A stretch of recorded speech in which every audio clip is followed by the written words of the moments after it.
Okay, as some of you may notice I've subtly changed the title of my talk. This reflects the fact that the Collection 6 production schedule has been pushed back a bit since the summer, so I'm going to focus more on what's planned for C6 rather than results that we've attained with Collection 6. I'm sorry about this.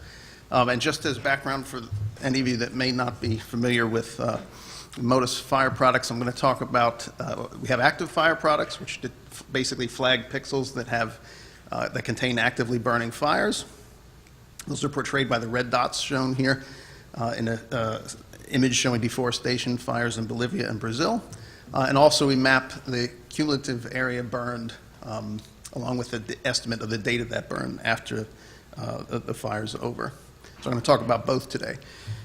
With respect to broadly speaking, with respect to the active fire products, we have basically a swath product, composited 1 kilometer tiled products on the MODIS sinusoidal grid, climate modeling grid products, which is a coarse resolution, in this case half-degree grid, and then finally something that's essentially a list of fire locations plus some attributes of those fires. And the tier 1 collection 6 processing is starting essentially now.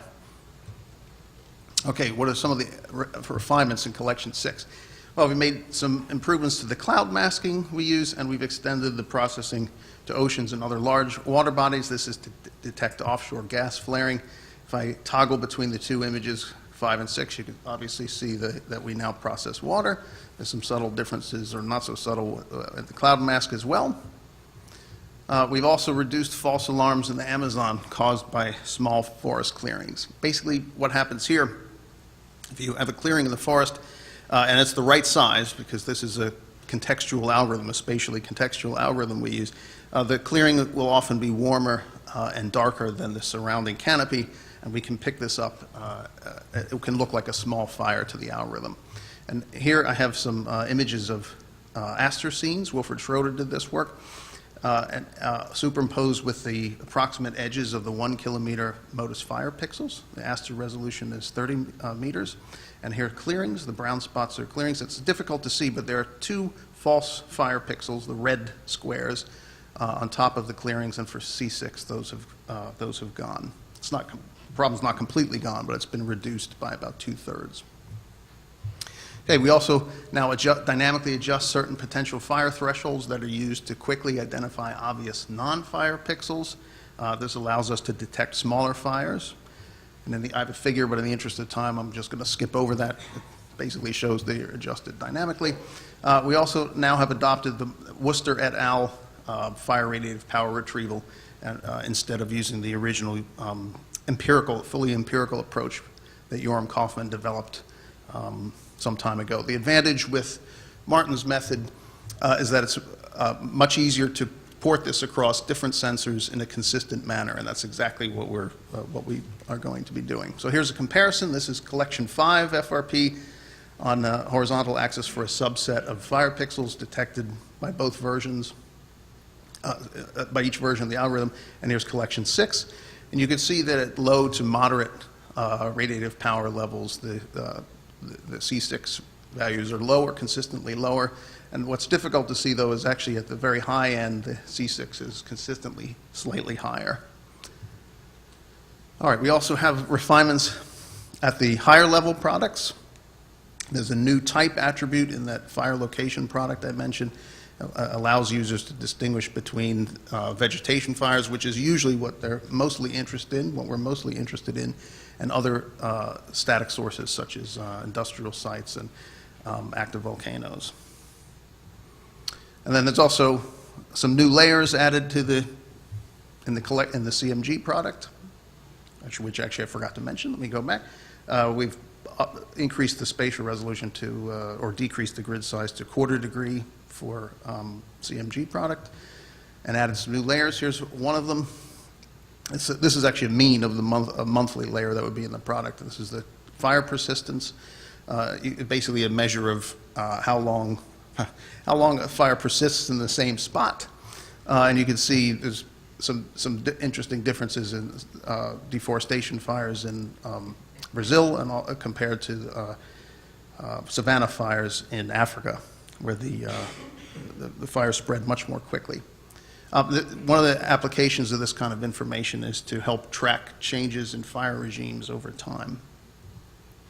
All right, regarding validation for collection 6, that is now complete. This effort was led by Wilfred Schroeder, who used a couple thousand Astro Scenes. We made 30-meter fire masks from the Astro Scenes and compared these to the MODIS active fire product. And there's the distribution of the scenes. So I'm going to show you results for collection 5 and collection 6. What am I showing you here? The plot in the upper left, your upper left, this is basically false alarm rate or commission errors. We want these bars to be 0. What are we showing here? This is commission error rate as a function of fractional tree cover. And you see it increases. This is the problem with forest clearings that I mentioned earlier, basically. And then on the lower right, this is probability of detection as a function of fire size. And obviously, as the fires get smaller, we have a harder time detecting them. This little drop out here, even for large fires, has to do with the potential fire tests that were used in collection 5.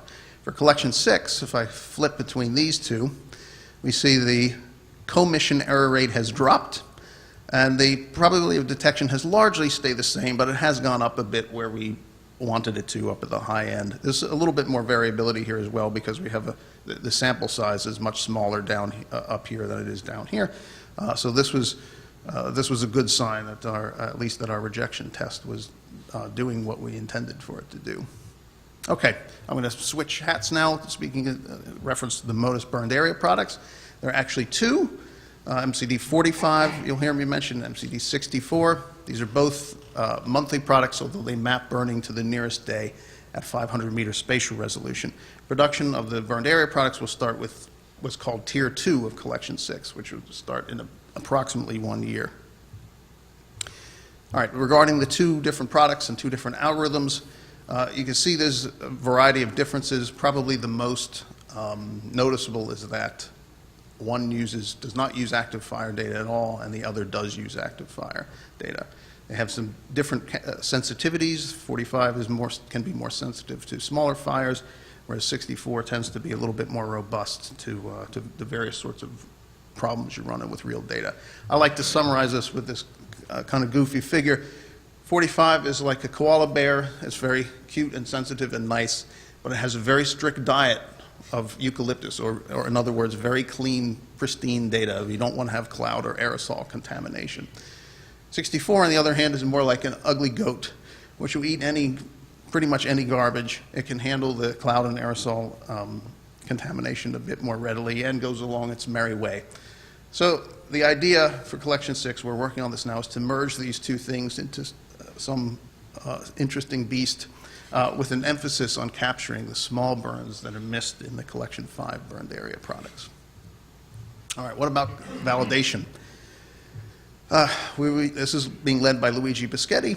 We're using a large sample of Landsat image pairs. This is to map burning between two dates, taking proper care to map burned, unburned, and unmapped pixels within the two scenes. And we're paying very diligent attention to sampling issues. Basically, we want to sample over properly both spatially as well as temporally over the full range of fire seasonality. And we're also taking care to validate both the temporal and spatial aspects separately. And I'll show you an example of what I mean by that. Here we're comparing the estimate of the burn date in the burned area products to the more precise burn date of that we can get from the active fire products. And then we look at the difference in those dates, and then we're showing the distribution in the differences of those dates. So this scale is days, and this is number of pixels that have that difference in days. And ideally, we would have just a single large spike up at 0. Well, this is one of the examples of how we're taking care of the temporal aspect.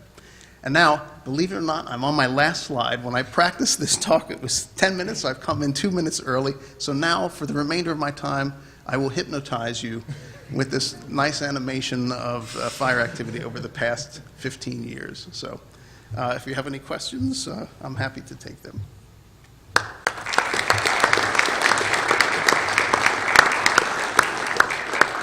Okay, so we have time for a lot of questions. Now, Why do you get the offset in time between the burned area and the active fire? I'm sorry, the bumps in time, but Can you come to the... Oh, Sorry.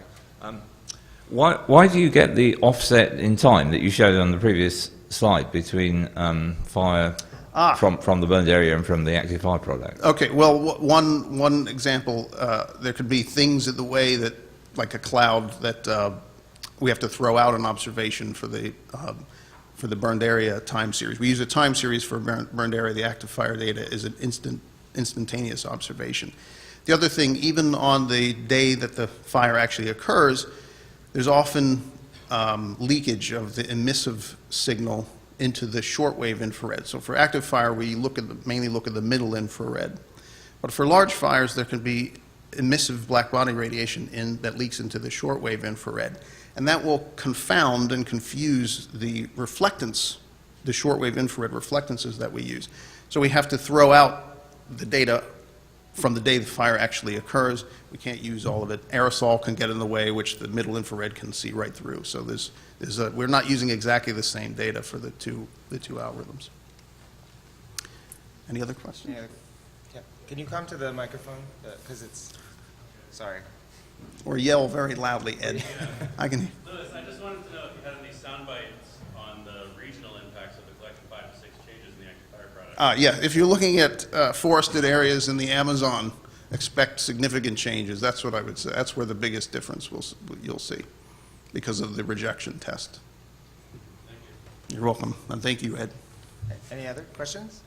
Yep. Could you say something about the changes to the cloud mask? Yes, the cloud mask is very rudimentary. We don't care about cirrus, for example. Basically, I increased some thresholds that were confusing desert and clouds.